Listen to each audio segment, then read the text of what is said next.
everyone. For today's demo session, I would firstly give you an overview about my course, Business News and Analysis, and then I will have a brief introduction of my lesson plan, and finally I will do the mini teaching demo. So first of all, this course is an elective course offered to sophomores and above majoring in international business studies, as well as students from other disciplines who may have an interest in this subject.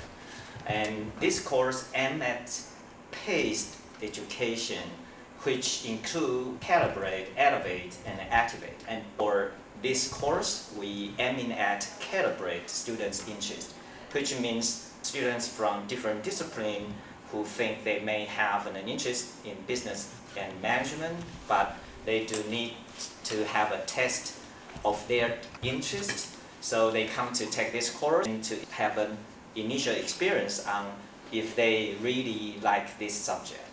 And the class profile include 80% of undergraduates, 50% local students, and approximately another 50% international students from different countries. Yeah, so that is the course overview. For today's lesson, it's a 3-hour session, the business model canvas. And actually, it's the second session following the introduction of business model. So students in this class, and also to analyze the 4 components related to demand side of a business. Students already learn about the business model. It's a describe the value proposition, the value creation and the value appropriation, which is a tool for people to analyze the building blocks for a new business model. So what students need to learn, the keywords and the key concept is about the value, the willingness to pay, the consumer surplus, the producer surplus, and so on. I usually use the flipped classroom method.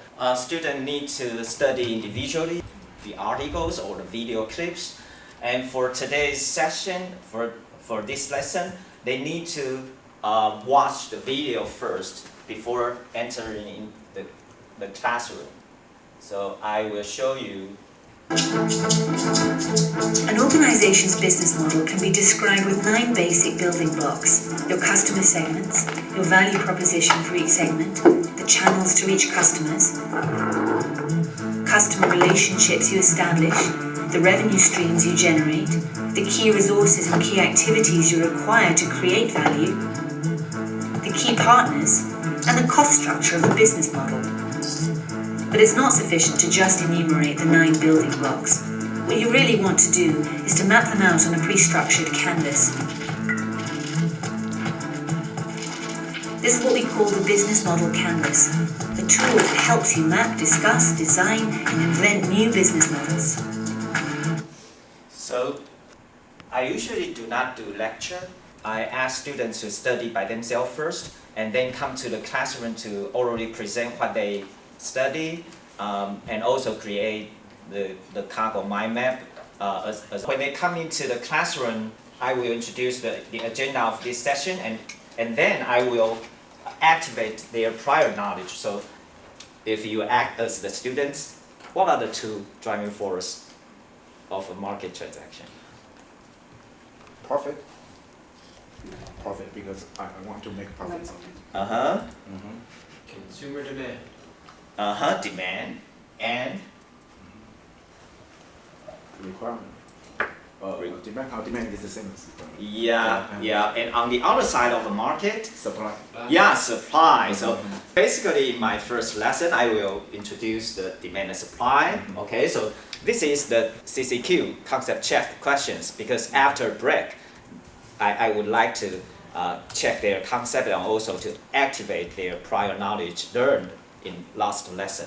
I don't know if you know the areas situated between the demand and supply curve and the equilibrium price.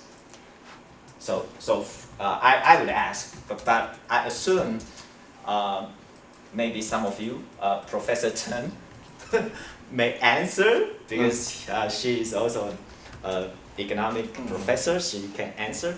But assuming there are 4 groups here in this classroom, and I would ask which group volunteer to present for today's topic on business model canvas. And students may keep silent, or they may, nobody wants to present, but sometimes students may try to express themselves if they are well prepared. They want to earn the professor's impression. So if no group volunteered to present, then I will have the teaching assistant to help the class to play like a draw lots or paper, scissors, stone to decide which group to present. Okay, and this presentation lasts for 15 minutes, and after that, the presenting group also hosts the following Q&A session. So it's all hosted by the students themselves, and I only intervene when the discussion moves toward a wrong direction, or they just circle around. And if I find something that students don't go in the right direction, then I will help to that students can do think, pair, share Q&A section. If someone asks some questions or do not know some vocabulary phrases, I will ask like Professor Tsai, could you explain to Professor Lee? I'm not the guy to answer the question, so students will answer to each other.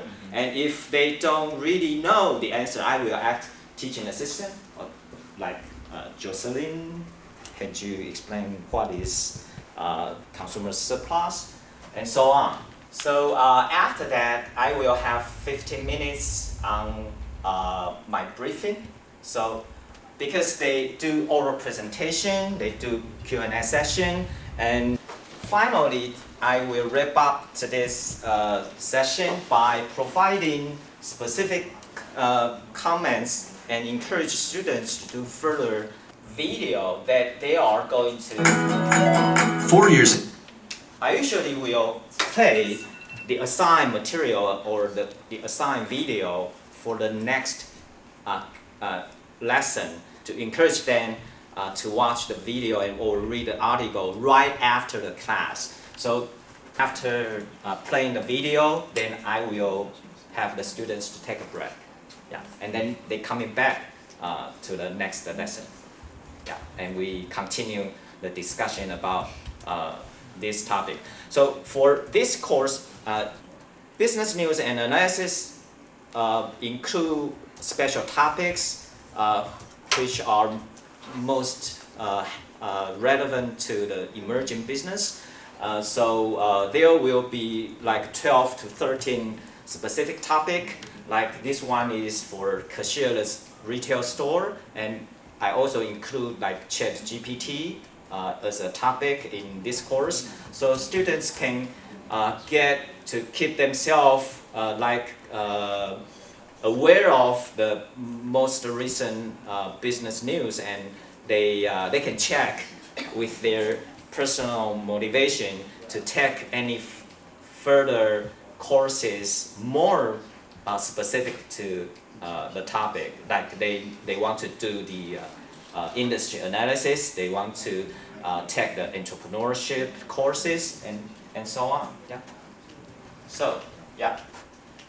That's my demonstration for today. Thank you. Excellent job, Professor. Do we have questions? Could you maybe Yeah. Our sign-ins are creating. Here's an example. This is a cargo. Cargo can serve as a map that simultaneously show you the whole structure and also the detail of any specific part. So you know the whole forest, but you would like to get into close to any tree, then you can zoom in. So can this be like a group project? Like students can work on it together? Yes, every week. Oh. yeah, after watching or reading assigned articles, they need to create a group mind map.